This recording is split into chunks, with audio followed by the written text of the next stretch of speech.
What is permaculture? In the words of my friend Jenny Pell, she says, permaculture is the toolbox that holds all the tools for building a sustainable culture. Well, that all sounds nice, but what do you mean? What is a sustainable culture? And really, that's the question that permaculture tried to answer beginning back in 1974. I was 2 years old in 1974, and I vaguely remember sitting in the back seat of my parents' car at long gas lines because that was the first oil embargo in which OPEC said no deal and cut off much of the West from our cheap, abundant energy source. And so this was all happening simultaneously with the Back to the Land movement, on the heels of the revolution of the late 60s, and so many questions that were being asked of our dominant paradigm. So in 1978, Bill Mollison put out Permaculture 1, in which he tried to answer a approach to agriculture meeting our needs. So permaculture, even though it's not really a farming system, started off really as a new way of gardening and homesteading. And it was looking at the other things like where do you get the fibers for your clothes, the other building materials, those types of things. But basically all things that come from plants and animals. So, and then later there was Permaculture 2, but the big one was in 1988 when Bill Mollison, who is originally from Tasmania, and David Holmgren, who's an Australian, put out the Permaculture Designer's Manual. And that is a basically big hardbound college textbook type of tome that had tons of great line drawings and breaking down and understanding to natural systems, whole systems that work together, looking at patterns in nature, looking at climate, water, soil, forests, dryland strategies, and strategies for the humid tropics and strategies for the temperate, moist temperate locations, like where we are here in Oregon.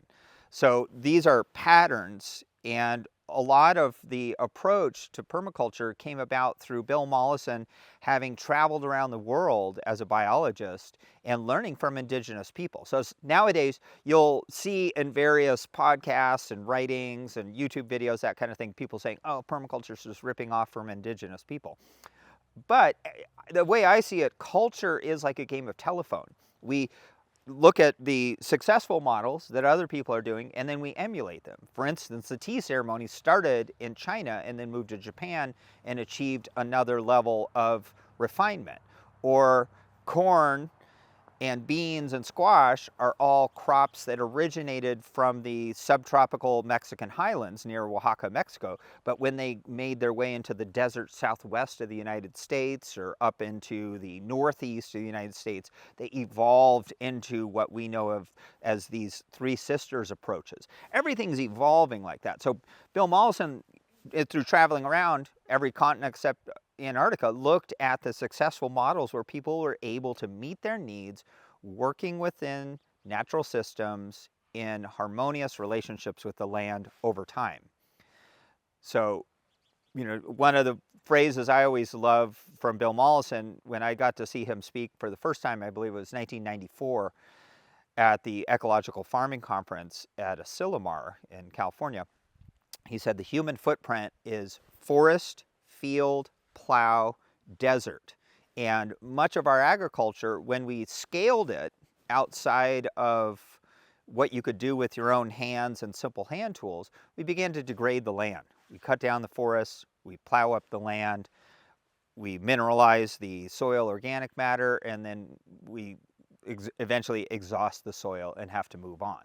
And that process of desertification is an alarming one, and modern farming practices are having that effect. So permaculture is trying to answer the question of how can we do that within today's society, retrofit and renovate these systems.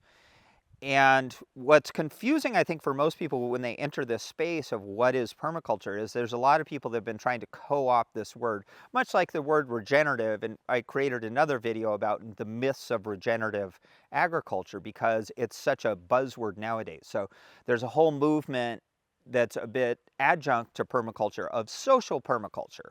How do we, which is basically saying, how do we use a whole systems worldview to look at social systems? But I think using the word permaculture with that is a bit of a distraction, and it obfuscates the original intent behind permaculture. And you'd probably be better off, if you want to look at social systems, go to sociocracy or holacracy, or these other approaches at looking at how to basically re-engineer human systems. So at the basis of what permaculture is how to look to nature for what works in nature. You know, we can, like here in Southern Oregon, it pretty much doesn't rain from about June 1st through sometime in mid-September. So we have over 3 months with no rain. So we live in basically a winter rainforest where we get almost 4 feet of rain over a 9-month period, and then no rain. We have a summer desert. But you can walk into a forest that receives no irrigation.